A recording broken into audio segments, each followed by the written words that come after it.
What's happening, everybody? Hope you're all having a great Wednesday. That was fun to have a close call last night. It would have been really nice had I gotten any production from that little Houston mini stack or What's happening, everybody? Hope you're all having a great Wednesday. That was fun to have a close call. Apparently, I've got my. It's nothing worse than hearing the sound of your own voice to start a show. Anyway, guys, say what's up when you get in the chat. Ask any questions. I'll talk about what I'm doing. I am mostly filtering my pitchers between on DraftKings, Ohtani, Ryan, Morton, Montgomery. Morton was my favorite. I have a little bit of concern with both Morton and Ohtani, both having extreme hitters umpires, and Mark with Alfonso Marquez. And on Morton's case, that's a little bit of a concern for me. So I'm giving a little bit of more love to Joe Ryan, and I'm mixed on the Montgomery play. I have some of him, but I also like a Baltimore stack, which I'll get to. Stacks in order for me are 1 and 1A with the Yankees and Braves. The Toronto would be the next one for me, but I really like mixing in a Cleveland mini stack or a full stack or a Baltimore mini stack, potentially a full stack, more likely a mini stack for Baltimore. That's sort of the ways that I'm trying to get different on this slate.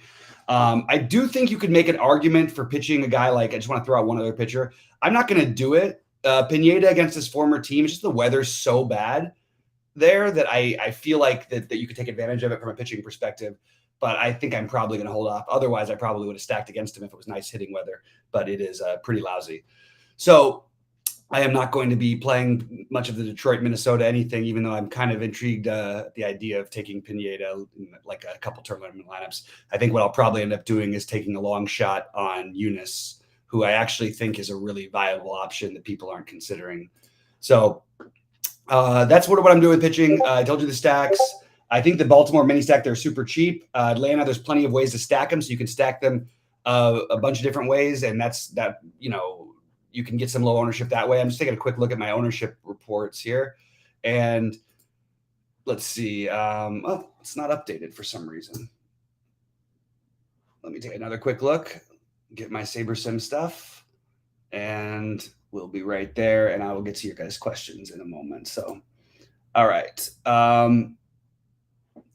Yeah, so as far as ownership goes, basically you're going to see the highest owned are going to be Toronto and Atlanta, I believe. I oddly am not seeing as high a projection for the Yankees as I would have thought on this slate. I am very happy to go right back to the Yankees here.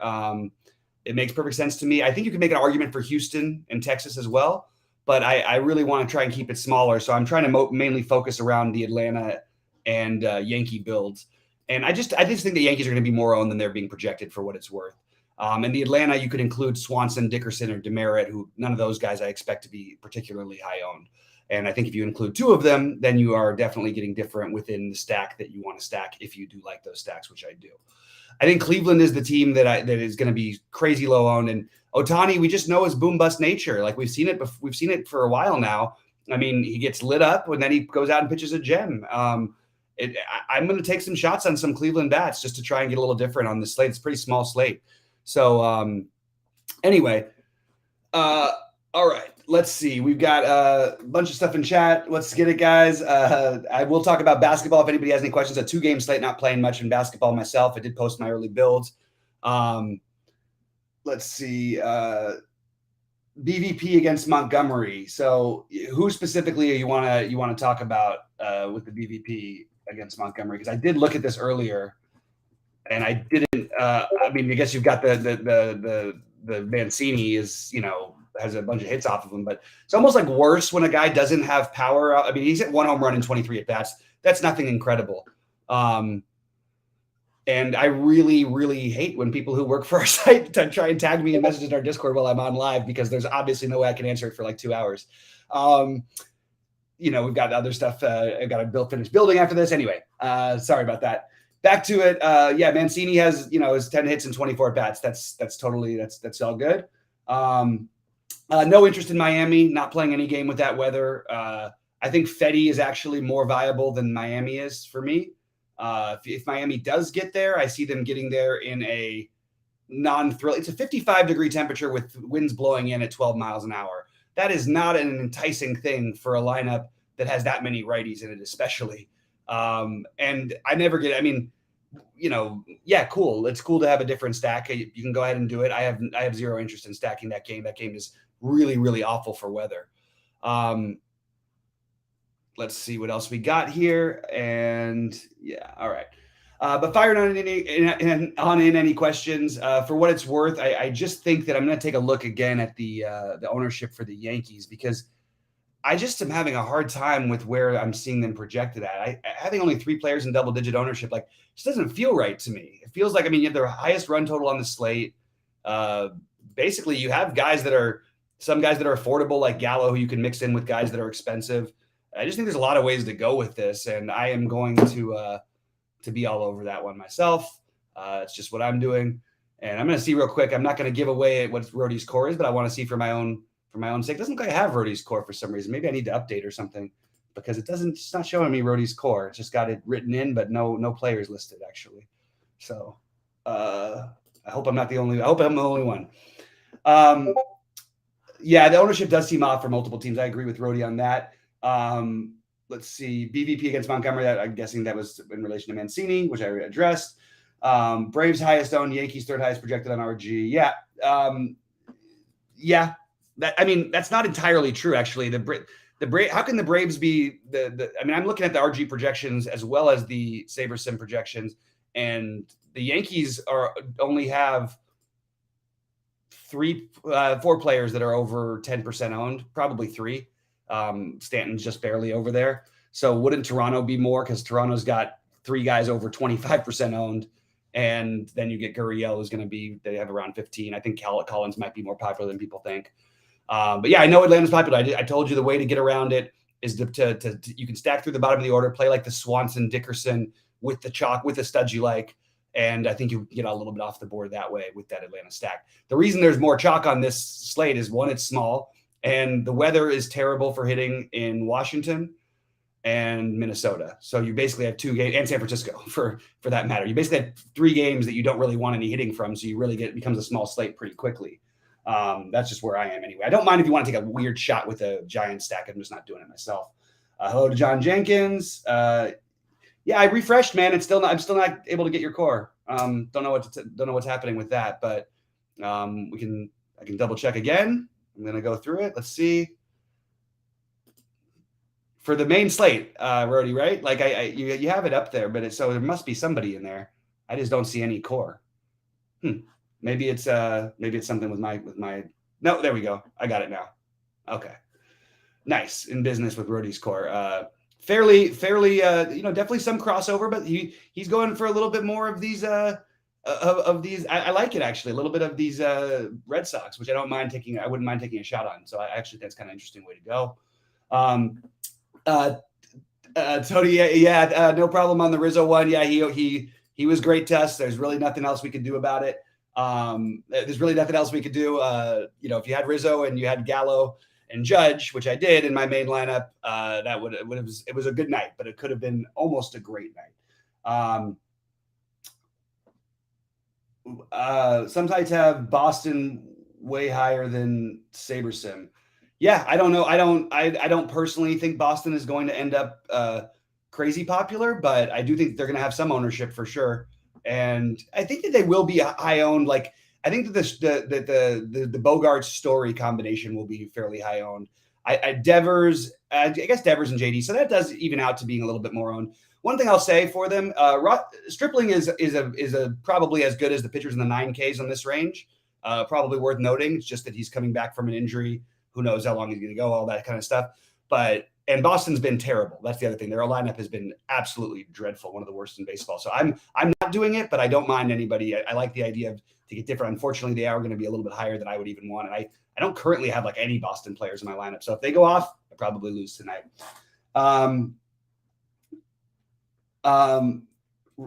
Rody did make his own core. Hingo, I'm confused. Just meant on Slate IQ, it might include pitchers and batter. I'm just trying to understand the question, Fred. What was the question? I don't know. Not exactly sure. Yeah, I thought they'd be lower on too, Rody. I still am kind of buying that they may end up. I mean, for what it's worth, SaberSim is 1,000 times more accurate than any other site I've looked at by far in general. Not all the time, of course, but like overall, it's astronomically. She's just been tracking this for a while, and they are like way, way closer every time a baseball slate comes around than any of the other sites are. Doesn't mean they're always right, just means that they're way closer. So I'm going to take a quick look and see what we've got for Boston, because I do think that's a good point. It's an appealing stack, but only really if it's low owned for me. And yes, Saberson has them only a few players over 10% and just barely over 10% at that. So if they're closer to being right, I think that does make for a good contrarian stack. No interest in the Marlins at all for me. I understand if you guys want to do that. I am not doing it. Horrible hitting weather. Just absolutely no way I'm going to do it. Pretty simple as that. Also, I think Fetty is more interesting, as I mentioned earlier, than Miami is. I don't have any interest in playing Miami. Again, if they're going to hit home runs if they can't hit home runs when it's 80 degrees outside, or even though I know they're playing a dome, but it's going to be hard and it's humid. It's going to be hard for them to hit home runs when the wind's blowing in 50 mile an hour, 50 degree temperatures. So I just personally think those are temperatures, especially early in the season, are really, really important. And I'm just going to take a quick look at what an average game, how much suppression we're talking about. It's incredible hitting weather for the Yankees in a way, even though it's cold, but you've got really strong winds going out to right center. So it's making me much more into that. Yeah, it's about as bad as it ever gets in Washington, this specific game. So I would really stay away from that. The Braves weather is nothing amazing either, but it is nice and warm at 74 degrees. The Minnesota and Miami weather, Miami/Washington weather is just, there's no way I'm playing stacks in those types of situations. Just never ever going to happen. I won't even play off one-off in that situation personally. I will say what I'm doing in basketball. I'm going to. I think these games could end up both being really, really bad blowouts. And I'm going to play probably 3 or 4 Bulls. And I'm going to probably play Jokic instead of Giannis. It's a toss-up for me with those two. And I'm probably going to play some weird in-between guys like Barton and Wiggins, just to give away a little bit of what I'm doing. But Poppin, any more questions, any more thoughts about this slate, any more thoughts about stacks, any more thoughts about individual one-offs, anything like that, and I'm happy to answer. It is worth noting that some of the top players, obviously there's some crossover positions, so it makes it like weird to stack the Braves and the Yankees together, like for example. So it's actually, even though they're both going to be owned, it won't be like owned as a combo as much as you think, just because of the people wanting to play Rizzo. I think Judge will be owned, but I don't know. I just think that's an interesting route to build, but it is going to be a little too chalky. So you probably have to the bottom of the orders there. One guy who I'm going to go make a bold call on today, not to hit a home run necessarily, but to have a big day. It's his favorite matchup. The guy just crushes every time they play Baltimore. So the greatest hitter in Yankee history against the Orioles is Gleyber Torres. So I'm going to take a little bit of Gleyber Torres and hope it works out in my favor. I didn't play him yesterday. That would have been nice. Anyway, these guys going in chat, really frustrating the hell out of me because it just pops up and I want to answer the questions, but I can't. I don't have time to do it.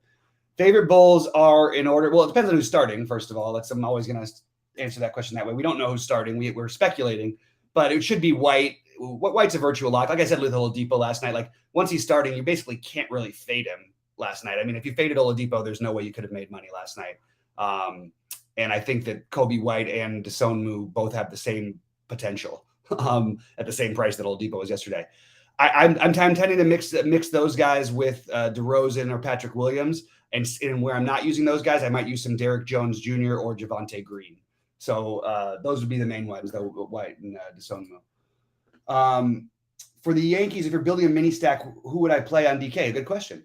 If I was going to build a mini Yankee stack, I would always want Judge or Stanton, but I don't like Stanton. Like Stanton comes out of the game in the 7th inning every game. It feels like it's not as exciting to play him. I mean, I don't know. It's just, I'm much more on the Judge side of things, but it would be Judge. I like Judge, then Rizzo, then Gleyber, then LeMahieu. Then after that would be Donaldson.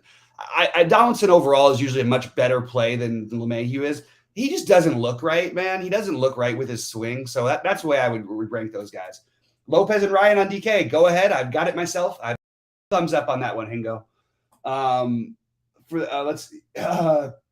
Keep firing them in, though. I like the last question about, who exactly I'm stacking. I want to go back to that. I think a mini Cleveland stack is a really solid way to go. I think that you can, you've got Naylor, who should be in the lineup and cheap, and the lineup still isn't out yet. You've got Ramirez and Reyes, who are all, and these guys are going to be unowned. And I'm just pointing out that Ohtani has a bust path in him. He does have that side to him. So I really think that's an interesting route to go, is you play the ultimately streaky team in Cleveland and you play the ultimate streak pitcher in Ohtani. Sort of like you play some Ohtani and you play some Cleveland. That's the way I'm treating it. All right, I'm going to take a quick look at this, guys. Pop in some more questions. I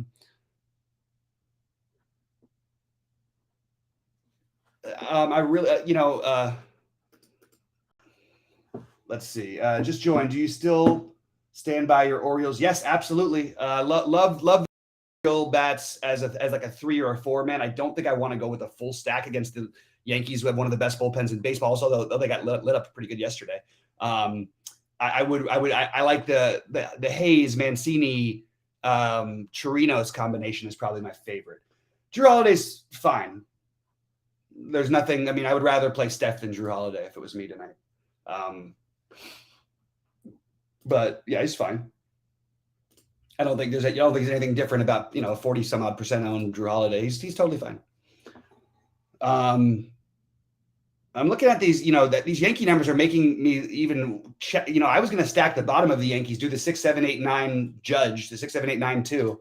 But I don't even know if I need to get that creative if their ownership stays like this. So I may not. And for what it's worth, yes, it would have been very nice if I built the 5-man stack last night. I would have had to figure out what I was going to spend, how I was going to spend my other spots. I don't think I could have done it easily, but it would have been nice had I had Glaber in there and I would have won the 200K. So that would have been a nice one. Who wins the Mexico Open? I honestly think that the chalk answer is Rahm. Who other than Rahm? My bet would be Answer. If I had to bet on another guy, it would probably be a sneaky one, like either I'll go with the local thing, the Munoz or Ortiz. I like Davis Riley and Joseph Bramlett as sort of sneaky, could be in contention guys too. DeRozan, Vooch, Holiday, or Poole. DeRozan for me. That's who I've got. Favorite app stack on FanDuel?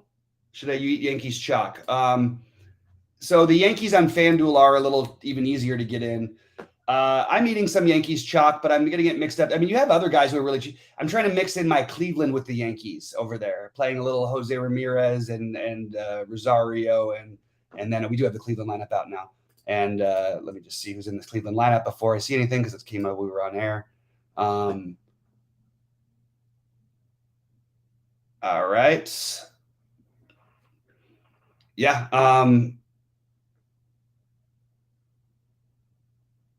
Okay, Rosario, Miller's batting 4th, Naylor 5th, Reyes 6th. Maybe throw a little Owen Miller into your lineups today too. I do think these guys are going to be unowned, and I'm just going to bet on some of the upside. And you got decent-ish weather in LA. For LA, it's not great, but it's 66 degrees. The wind's blowing slightly out. It's not too bad. So I'm on that. For MLB cash, should you stack or top projected plays? It totally depends on the slate. I think you're fine just getting your best plays in, and any correlation. Also depends on the site. I would tend to go more correlative on FanDuel than I would on DraftKings, but in general, you just want your best plays. That's the main way to do it. Bobby Portis is fine. Not playing him any, but there's power forward is really weak, so you can definitely play him, because power forward, if you're not playing Giannis, is the weakest position. I wouldn't play Portis and Giannis in the same lineup. For what it's worth. All right, let's keep going here. Let's see. We got the Mexico Open question. We did do a golf video. It was kind of a bumbling around one. I was struggling this morning. It was a rough morning. I kind of just couldn't sleep afterwards. I really thought I had this feeling I was going to win that tournament, and I just needed the one big hit. And I had my guys, the 3 0 for 5ers just did nothing for me. Even my Dodgers cooperated by not going off, so I was still going to be in pretty good shape, and it just never got there. Then I had a chance to win the $10 if Mookie hit a home run. But he didn't. So I ended up in 30th in that one. But I was literally like a Mookie home run away from having that one, because I had the freaking nuts other than Mookie in that lineup. It was nuts. Grayson Allen has just been hot. That's it. You're going to bet on a guy who's going to, he can make threes. If he shoots if he shoots 85% from three, I think Grayson Allen's a really good play. So do with that what you will. The only thing that's Grayson Allen's kind of appealing is that people aren't really that into him tonight, and he can get hot. But the truth is, you're looking at two extreme outliers where he made 11 out of 14 threes in the last two games.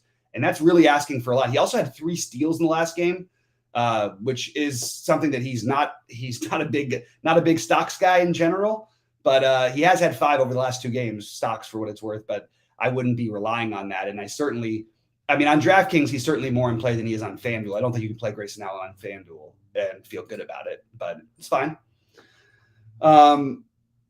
Again, betting on hot shooting streaks is a weird thing. Like, it's just a weird thing for a role player. Like, he could definitely keep doing it. It's just something about that, there's a reason why he projects so poorly, because he's not going to make every shot he takes basically every time. Favorite pitcher on FanDuel for GPPs is the GPP thing doesn't matter. It's pitchers are, you want the plays, right? You want to be in the game at least. So unless you're going to take the big swing, your cash game pitcher is going to be my starting pitcher most of the time. And by the way, for all the talk about how, all the top pitchers are being crushed, all it's been hurting, you've desperately needed the top pitchers lately because they've been going off lately. You've desperately needed at least 1 or 2 of the top guys to basically get there. So for what it's worth, this is one of those slates where I don't think you necessarily do, but the guy I'm using the most is Joe Ryan, and it would be the same for me in cash. I'm not crazy. I'm a little worried about this Morton with the bad ump. Morton's right there with Joe Ryan for me. And then next would be Montgomery, then Ohtani probably. Maybe Lopez, then Ohtani. I like Ohtani, but at really high ownership at this price, I don't want to play massive chalk for a guy who's highly volatile. So that's just my personal take, but I think he probably goes out and has a strong game. I think Eunice is a really creative play, and I'm using him in about 10% of my lineup. So yeah, I do think he's a good play. It's just there's no one else in that price tier that I like, and I think that he's got enough upside. You can always get caught in those games though. It's just a little risky, so I wouldn't ever make it more than like a 10%er. But I like the idea of like a 10% Eunice or so tonight. All right, guys, keep popping in anything. I'm here for another few minutes if anybody has anything else. If not, I'm going to take care of this. I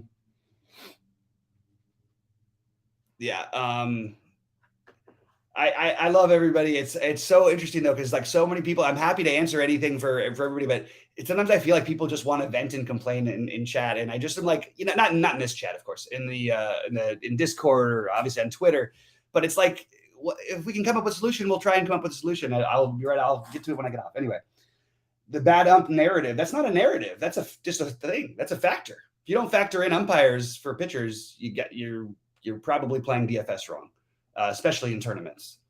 And by the way, can I get a little credit for my Sandoval call last night? Like a little bit. I loaded up on that guy, and he wasn't even in my best lineup, but or he was in my best lineup on in the $10, but not in my 1K. But I said Bill Miller behind the plate to play Sandoval. That's his problem, is with control. And if he controls it, if he's got Bill Miller behind the plate, he's not going to have to worry as much about it. And what do you go out there and see? You get the best pitching performance of the night. So, all right. Looks like that with that, the questions are drying up. Do I like any low-owned outfielders tonight? Yeah, of course. There's a ton of these guys I mentioned are low-owned. So let's see. I'll just tell you the outfielders that I'm playing. I'm playing a lot of Mancini, and I'm playing Mancini, Mullins, Hayes on the Baltimore side. I am eating some of the Judge chalk. I'm playing some Springer chalk. I'm playing some Ozuna chalk in stacks. I'm playing Franmil Reyes quite a bit. I don't think that's going to be owned at all. I'm playing the bottom end of the Braves, and they just can't, like, Demerit can't be that high owned tonight because you've got Dickerson right there, and Dickerson can't be that owned because Demerit's right there. And it's just, there's only 3 positions for it. So you can't have all of them be popular. They've also got Ozuna in there, obviously, as well. But Judge, Hayes, Mancini are probably my most owned, with some Gallo, Dickerson, Springer.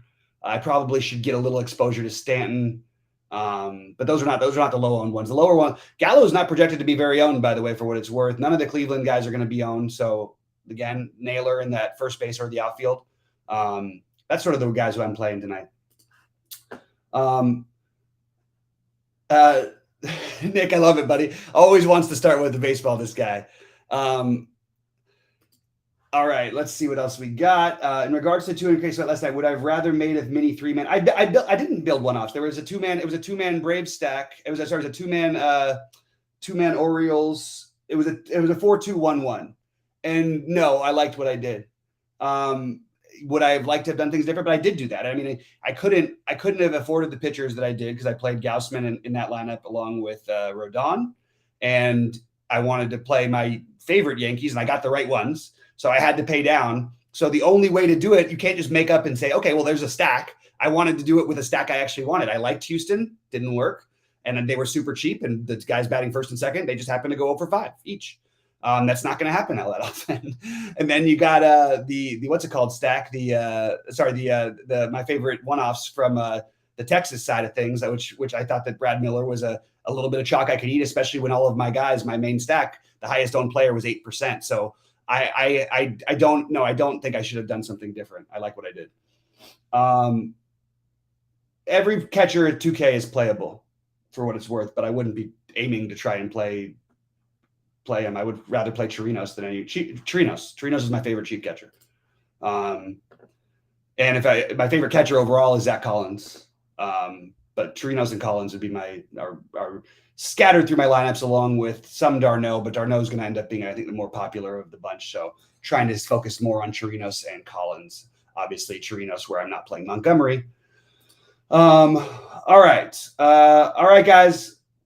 Yeah, I mean, again, it's always easy to go back and say, oh, I could have done this and I could have done this. I have won so many tournaments doing exactly what I did. I'm going to take my plays the way what I do with them, and I like being questioned on it. But I also want people to understand that it's always weird to say, oh, but you could have done this and you would have won. Yeah, that's always going to happen. That could happen. I mean, every single lineup I've made, I could have just made this, and this, and I would have won. I could have just made this, and this, and I would have won. It's just the way it is. It's the way this thing goes.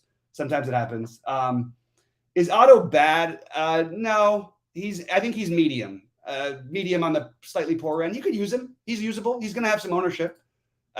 You can play Otto. I personally would rather play Eunice, but I think Otto's playable. I actually think he's got some talent. I don't know. I go back and forth on him. So I'd like to see him pitch a little bit more before I totally fully commit. But as of right now, I have them on the lower end side for this slate. But I what is he going to be owned? He's going to be the let's see what he's going to be owned. Sorry, let me update my projections. If you were getting like 1% on him or something, I would do it. Let's see, Otto. We are going to see that Otto is projected. Well, he is going to be one. I didn't realize he was going to be quite that. I think there's you could take this shot. I'm not going to do it personally. He had a good outing against the worst team in baseball in Oakland. Doesn't really do anything for me. So I'm not doing the Otto thing. I have no problem if you want to take that stance. Look at me. I mean, I'm playing some Eunice for Christ's sake. So can't complain if you play Otto. At least we know he's pitching. Anyway, guys, thanks so much. I'll be in Discord if any questions or things pop up. Let's crush it tonight. Hopefully we can have some more sweats and somebody can take something down tonight, whether it's a full stack or not. Let's try and do it tonight. Good luck, everybody.